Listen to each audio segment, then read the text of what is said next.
Assalamualaikum warahmatullahi wabarakatuh. Yang terhormat, dosen pengampu mata kuliah Pendidikan Agama Islam, Bapak Ahmad Nilnal Munaif Lil Ula, SPDI MPD. Sebelumnya, perkenalkan nama saya Wulandari, NIM 2022-1145 dari kelas 1H Manajemen. Pada kesempatan kali ini, saya akan mempresentasikan tugas hasil resum jurnal Islam dan Iptek. Di sini, jurnal yang saya pilih yaitu berjudul Pengembangan Iptek dalam Tinjauan Hukum Islam oleh Al-Qudus Noviandri Eko Subcipto Dwijo, yakni dosen PAI FTK UIN Sunan Ampel. Di sini ada subbab pembahasan. Yang pertama pendahuluan, yang kedua konsep Iptek, yang ketiga konsep Islamisasi Iptek, yang keempat sejarah Islamisasi Iptek, yang kelima strategi pengembangan Islamisasi Iptek, yang keenam, pengembangan Iptek dalam tinjauan hukum Islam. Yang pertama ada pendahuluan. Ajaran hukum Islam menekankan bahwa orang yang berilmu dengan orang yang tidak berilmu tidaklah sama. Orang yang berilmu jelas lebih baik dan lebih utama daripada orang yang tidak berilmu. Oleh karena itu, pengembangan ilmu, pengetahuan, dan teknologi dengan berbagai modelnya, misal dengan bahasa Islamisasi Iptek, sangat dianjurkan oleh ajaran hukum Islam. Ide Islamisasi ilmu pengetahuan dan teknologi atau Iptek merupakan bagian dari upaya penanaman nilai-nilai keislaman pada beragam keilmuan dengan ragam model pengembangannya. Beragam keilmuan dikembangkan dengan memberikan pandangan keislaman di dalamnya. Ide ini melahirkan pihak-pihak yang pro dan kontra. Ada yang setuju dan ada yang kurang setuju. Dengan begitu, tidak ada salahnya jika ide Islamisasi Iptek ini ditinjau dari sisi hukum Islam. Pada bab kedua ada konsep Iptek. Setiap ilmu pengetahuan akan menghasilkan teknologi yang kemudian akan diterapkan pada masyarakat. Proses ilmu pengetahuan menjadi sebuah teknologi yang dapat dimanfaatkan oleh masyarakat tersebut, tidak terlepas dari si ilmuannya. Oleh karenanya, tanggung jawab seorang ilmuwan harus dipupuk dan berada pada tempat yang tepat. Ilmu pengetahuan harus terbuka pada konteksnya, yaitu agama. Agama mengarahkan ilmu pengetahuan pada tujuan hakikinya, yakni memahami realitas alam dan memahami eksistensi Allah SWT agar manusia menjadi sadar akan hakikat penciptaan dirinya. Ilmu pengetahuan ini memiliki tujuan menurut para filosof dan para ulama. Yang pertama, tujuan pokok bagi orang yang menekuninya. Dan mereka ungkapkan tentang hal ini dengan ungkapan ilmu pengetahuan untuk ilmu pengetahuan, seni untuk seni, sastra untuk sastra, dan lain sebagainya. Menurut mereka, ilmu pengetahuan hanyalah sebagai objek kajian untuk mengembangkan ilmu pengetahuan sendiri.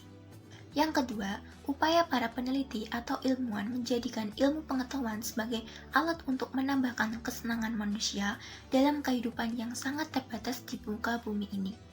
Artinya, ilmu pengetahuan itu untuk meringankan beban hidup manusia atau untuk membuat manusia senang, karena dari ilmu pengetahuan itulah yang nantinya akan melahirkan teknologi yang dapat mengatasi berbagai masalah.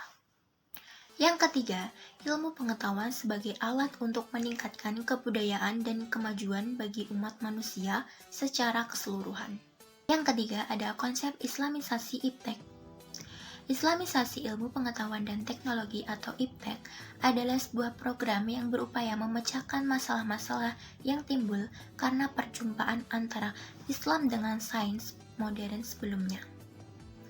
Program ini menekankan pada keselarasan antara Islam dan sains modern tentang bagaimana sains dapat bermanfaat bagi umat Islam, yakni menurut Osman Bakar.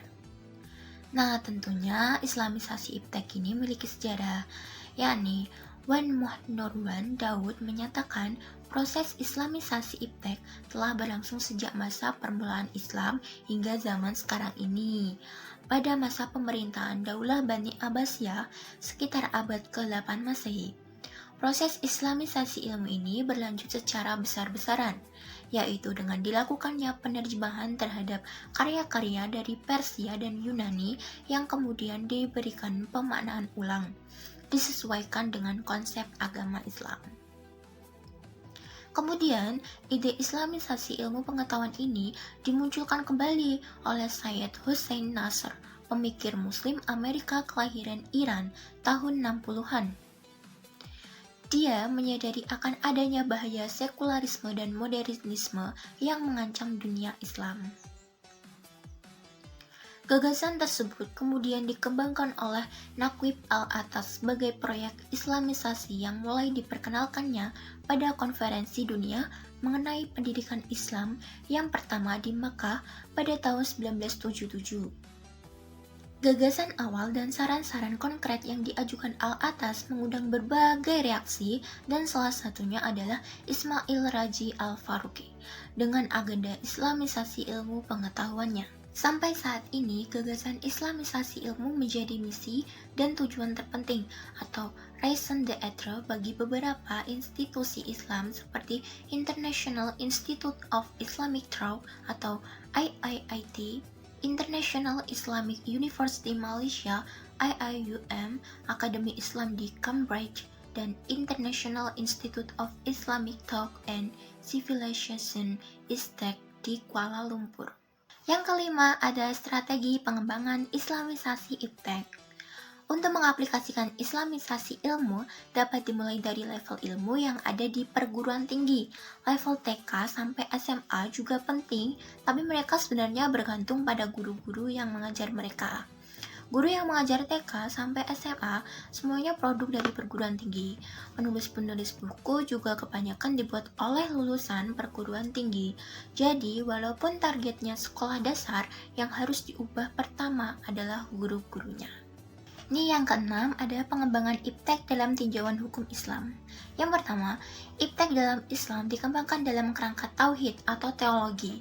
Teologi yang bukan semata-mata meyakini adanya Allah SWT dalam hati, mengucapkannya dengan lisan dan mengamalkannya dengan tingkah laku, melainkan teologi yang menyangkut aktivitas mental, berupa kesadaran manusia yang paling dalam perihal hubungan manusia dengan Tuhan, lingkungan, dan sesamanya. Yang kedua, IPTEK dalam Islam hendaknya dikembangkan dalam rangka bertakwa dan beribadah kepada Allah SWT. Hal ini penting ditegaskan karena dorongan Al-Quran untuk mempelajari fenomena alam dan sosial tampak kurang diperhatikan sebagai akibat dan dakwah Islam yang semula lebih tertuju untuk memperoleh keselamatan di akhirat. Hal ini mesti diimbangi dengan perintah mengabdi kepada Allah SWT dalam arti yang luas, termasuk mengembangkan IPTEK. Yang ketiga, IPTEK harus dikembangkan oleh orang-orang Islam yang memiliki keseimbangan antara kecerdasan akal, emosional, dan spiritual, yang diniatkan dengan kesungguhan untuk beribadah kepada Allah SWT dalam arti yang seluas-luasnya. Yang keempat, IPTEK harus dikembangkan dalam kerangka yang integral, yakni bahwa antara ilmu agama dan ilmu umum, walaupun bentuk formalnya berbeda, namun hakikatnya sama, yaitu sama-sama sebagai tanda kekuasaan Allah SWT. Dengan pandangan yang demikian itu, maka tidak ada lagi perasaan yang lebih unggul antara satu dan lainnya.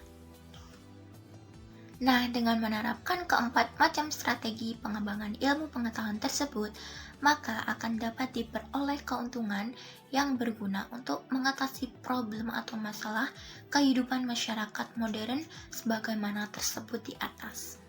Oke, cukup sekian dan terima kasih atas presentasi pembahasan hasil resum jurnal Islam dan IPTEK yang saya pilih. Apabila ada pengucapan kata yang salah, saya mohon maaf. Wassalamualaikum warahmatullahi wabarakatuh.